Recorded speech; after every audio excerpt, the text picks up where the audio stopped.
espéranto, et Sandrine François, criminologue de l'association Espéranto. Je pense que leur intervention est aussi attendue. Il y a eu beaucoup de questions sur le modèle espéranto, le cadre juridique belge aussi, parce que le placement dans les centres sécurisés et sécurisants illustre bien la nécessité parfois de l'aide contrainte et du travail d'adhésion qui s'enclenche au moment du placement.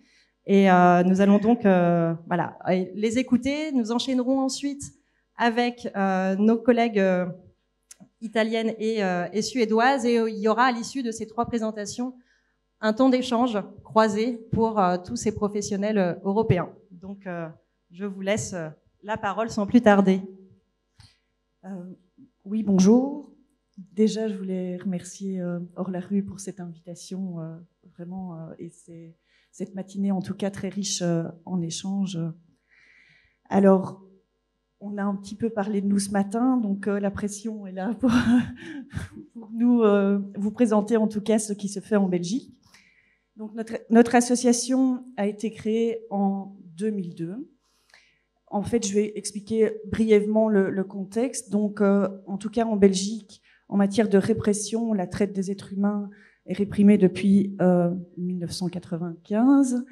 Et il existe également des centres, des structures pour majeurs qui ont été créées aussi dans les années 90.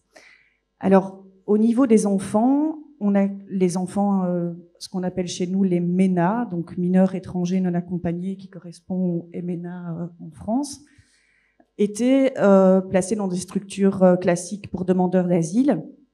Et donc, le constat était que ces enfants disparaissaient régulièrement et qu'ils étaient en tout cas peut-être victimes de réseaux de traite des êtres humains. C'est dans ce contexte-là que notre association donc a vu le jour en 2002. Et donc, moi personnellement, j'y travaille depuis le départ. Et en fait, tout a été pensé plutôt dans l'aspect protectionnel essentiellement de ces enfants, puisque c'était dans un contexte de fugue. Ils disparaissaient des centres, et donc voilà, parce que ça peut un peu, quand on va expliquer les règles qui sont dans notre mise en place dans notre association, ça peut paraître un peu fermé, mais en tout cas, ça fait presque 20 ans, ça fera 20 ans l'année prochaine qu'on existe, et ça fonctionne quand même pas mal.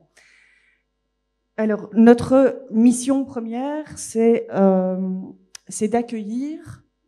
D'abord, l'accueil, c'est une notion très importante, d'accueillir des enfants, donc de 0 à 18 ans, présumés victimes de traite des êtres humains, toute exploitation confondue, mais également, une chose qui n'existe peut-être pas en France, mais en tout cas qui existe en Belgique, c'est aussi présumés victimes de trafic d'êtres humains, puisque en Belgique, en tout cas, il existe des matières de protection pour toutes les victimes en matière de droit de séjour, notamment qu'elles soient mineures ou majeures.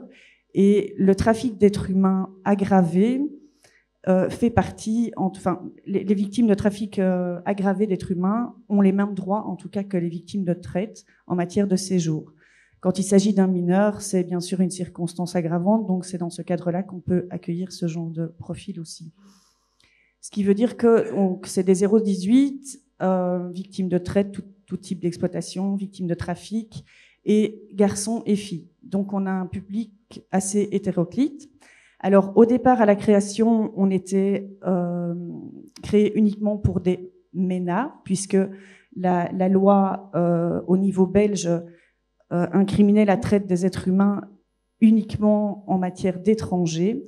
Et depuis 2005, ça s'est agrandi, en tout cas à toute personne, même nationale, ce qui fait que nous aussi, on s'est adapté et on ne met plus ce terme de MENA, mais en tout cas, on met le terme d'enfant simplement en avant, enfant victime.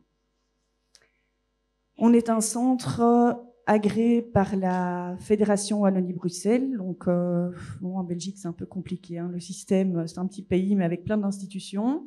En tout cas, la Fédération Wallonie-Bruxelles, c'est ceux qui subventionnent tout ce qui est, chez nous, service d'aide à la jeunesse et service de protection de la jeunesse. Donc voilà, ce qui fait qu'on travaille sous un mandat. Et ça, c'est mon collègue Thomas qui va vous l'expliquer par la suite sur comment ces victimes arrivent chez nous et la question de la contrainte et de la libre adhésion. Alors, on a un accueil de 24 heures sur 24, 7 jours sur 7. Ce qui est spécifique chez nous, c'est qu'en fait, on est une très, très grosse équipe. Donc, on est agréé pour l'accueil de 15 mineurs et on est l'équivalent de 23 temps plein. Donc, c'est assez énorme en sachant que dans les autres structures, c'est presque la moitié. Hein. Donc, alors, on a toute une équipe éducative. On a actuellement 16 éducateurs, aussi bien dans une partie... Donc, quand les jeunes arrivent, ils sont dans une partie collective, c'est-à-dire ils ont des chambres individuelles, mais le reste de la vie se fait en collectivité. On a aussi 4 studios internes, donc on a une équipe qui travaille l'autonomie à l'intérieur de l'institution, et aussi on les prépare à l'autonomie extérieure, où on a 3 appartements supervisés par notre équipe, et également avec cette équipe de la partie autonomie qui travaille avec les jeunes en appartement à l'extérieur. Au niveau de l'équipe psychosociale, donc là, il y a une criminologue, on a une psychologue, temps plein aussi, une psychomotricienne, une assistante sociale. Avant, on avait une infirmière, mais maintenant, on ne peut plus en avoir. Donc, c'est la psychomotricienne qui a repris tout le volet médical et on travaille en partenariat avec le médecin généraliste de la région et évidemment les hôpitaux de la région. Ce qu'il faut savoir, c'est que c'est une très petite structure. Donc, en fait, on est situé vraiment dans une campagne. C'est une petite maison familiale.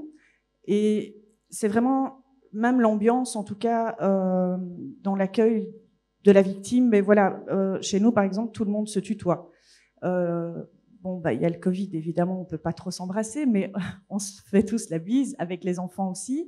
Et il y a cette proximité qui est là, et le fait qu'on soit tous...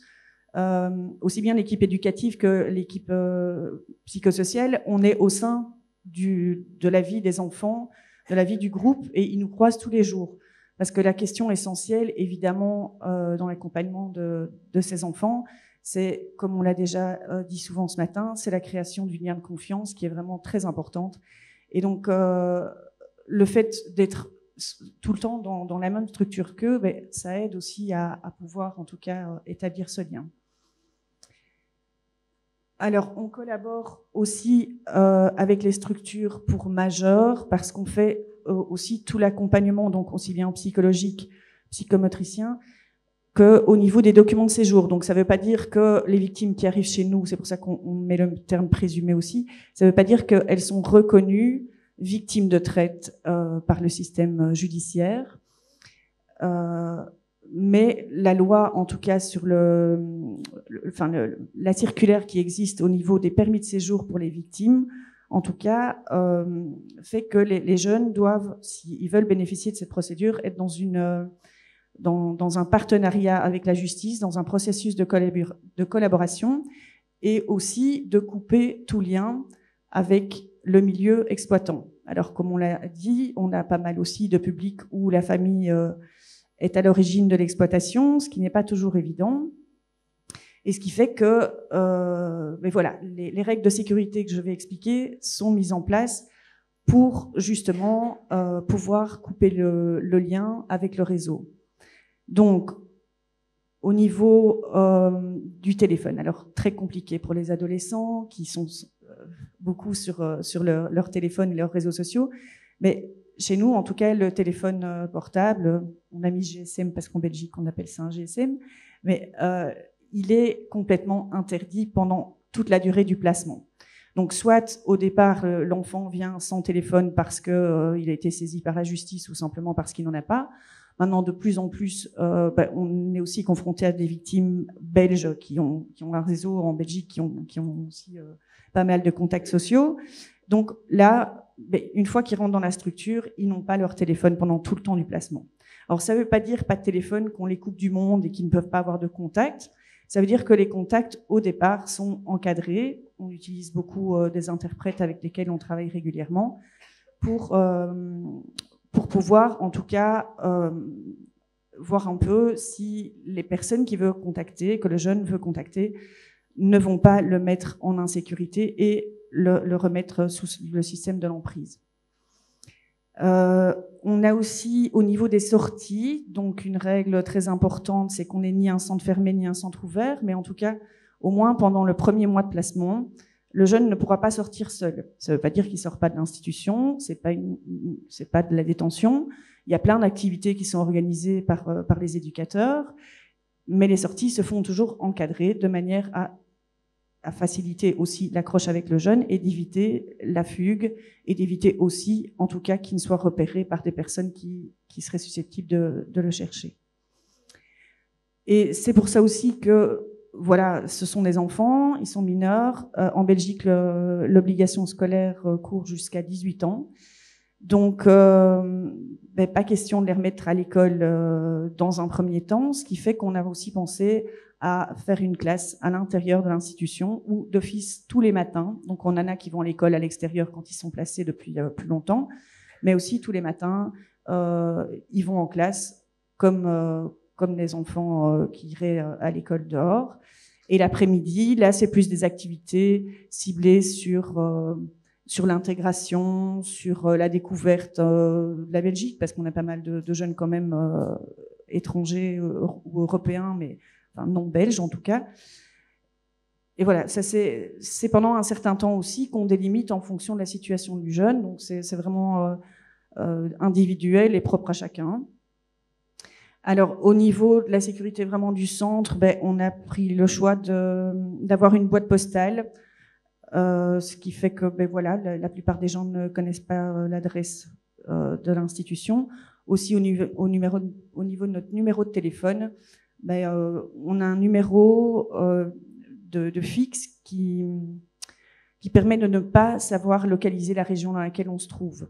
Voilà, je ne sais pas comment ça fonctionne au niveau des fixes en France, mais en tout cas en Belgique, on va dire que par exemple, si on fait le 071, on sait que c'est la région Charleroi. Voilà, le Bruxelles c'est le 02. Nous, on a un numéro qui me permet en tout cas de ne pas nous localiser.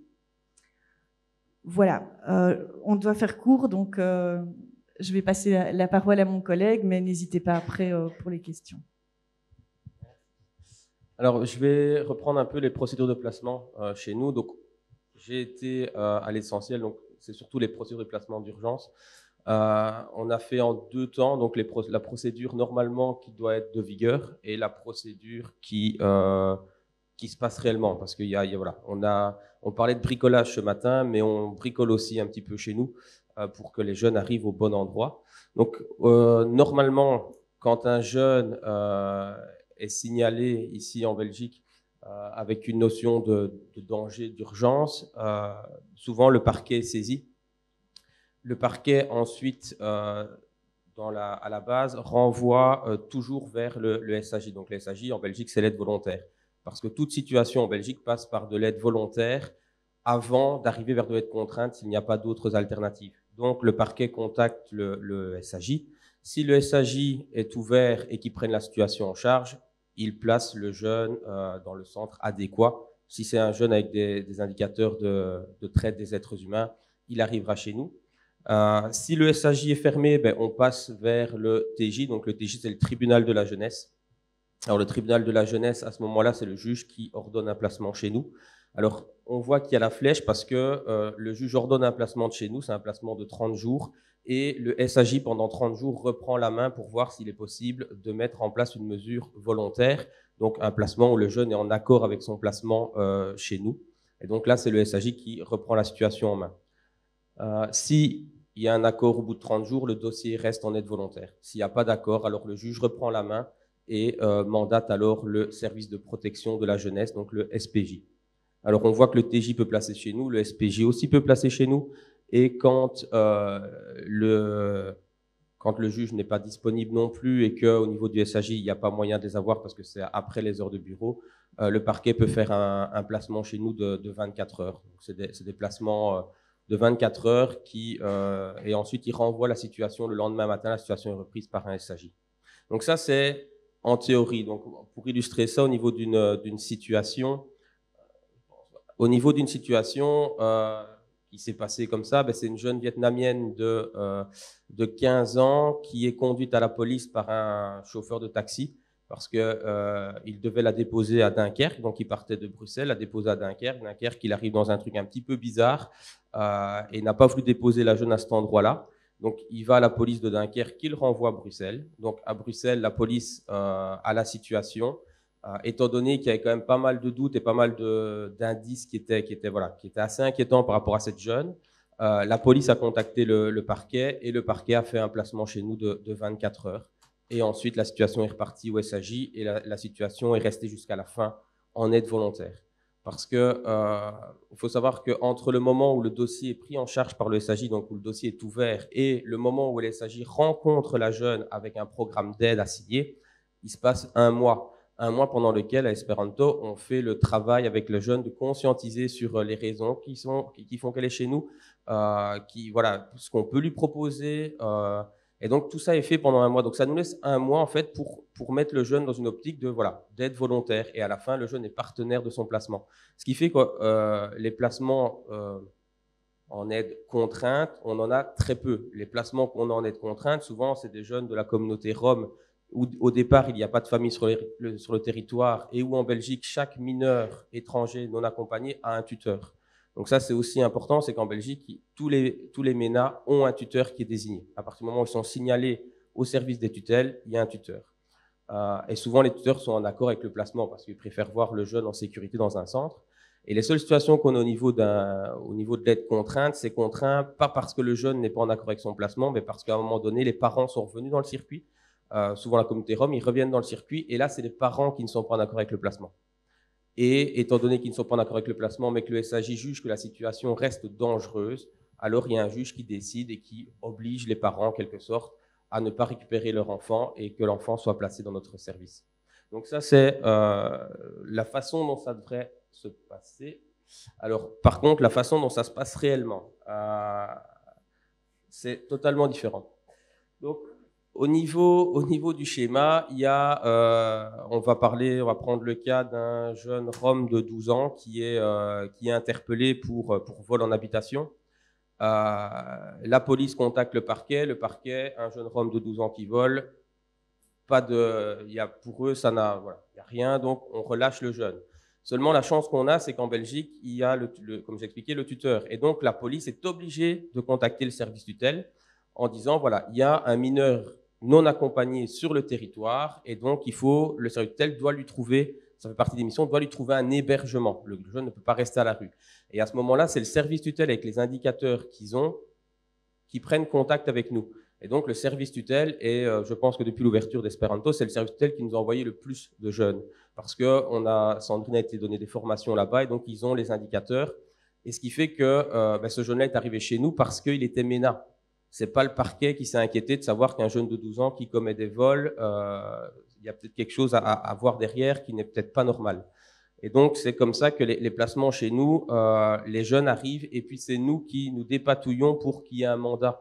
Donc les choses se font un petit peu à l'envers. On est en train de négocier ici au niveau, normalement, on devrait obtenir, de par notre particularité, des places sans mandat. Ça veut dire qu'on pourra accueillir des jeunes après les horaires de bureau, les week-ends, et que les choses se régularisent le lundi à l'ouverture du SAJ.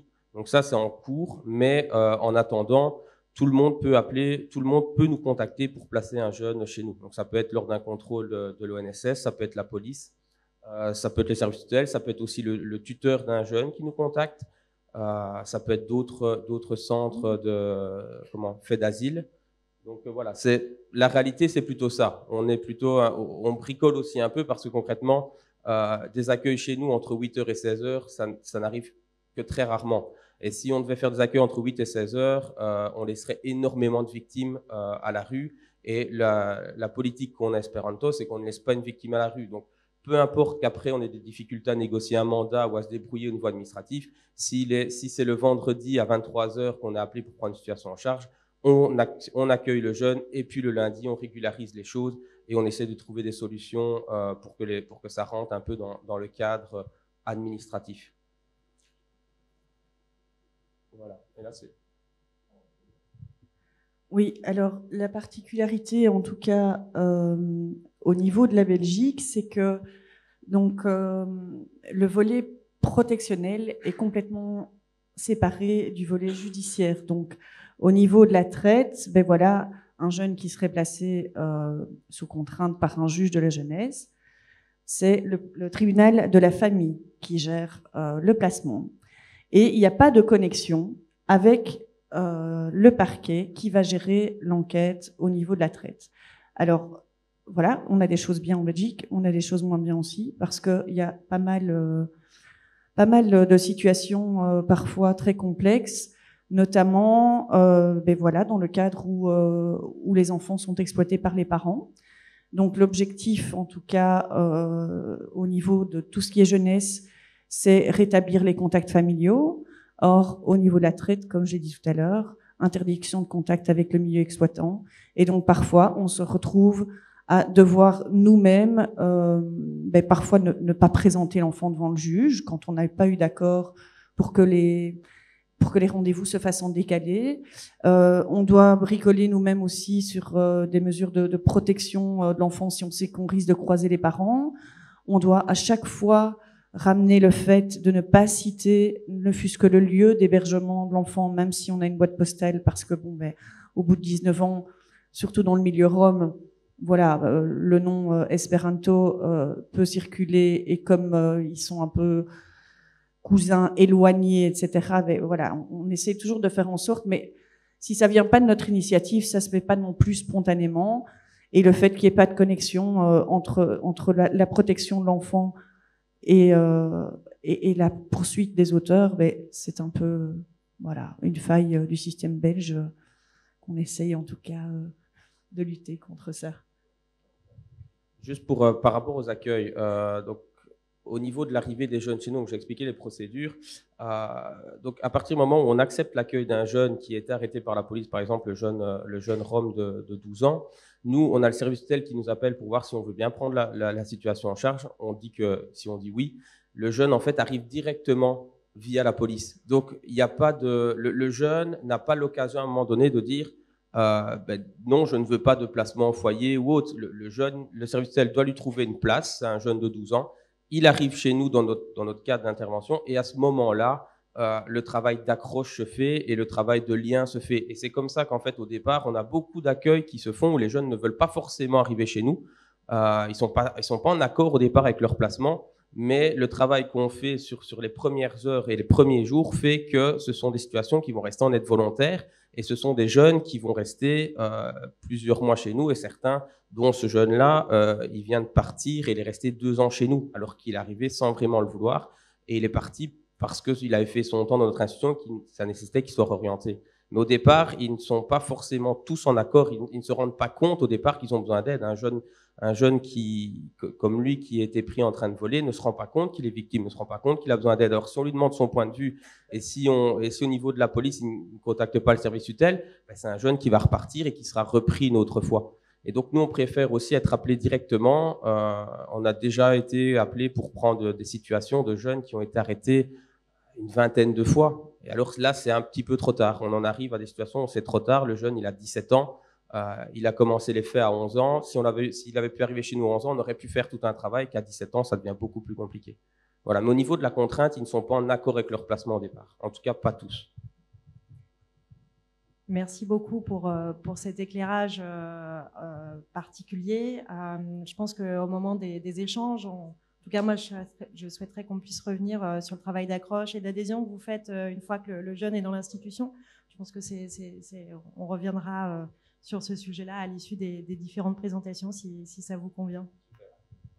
En tout cas, merci beaucoup pour cet éclairage. Merci infiniment, Thomas et Sandrine. Merci beaucoup.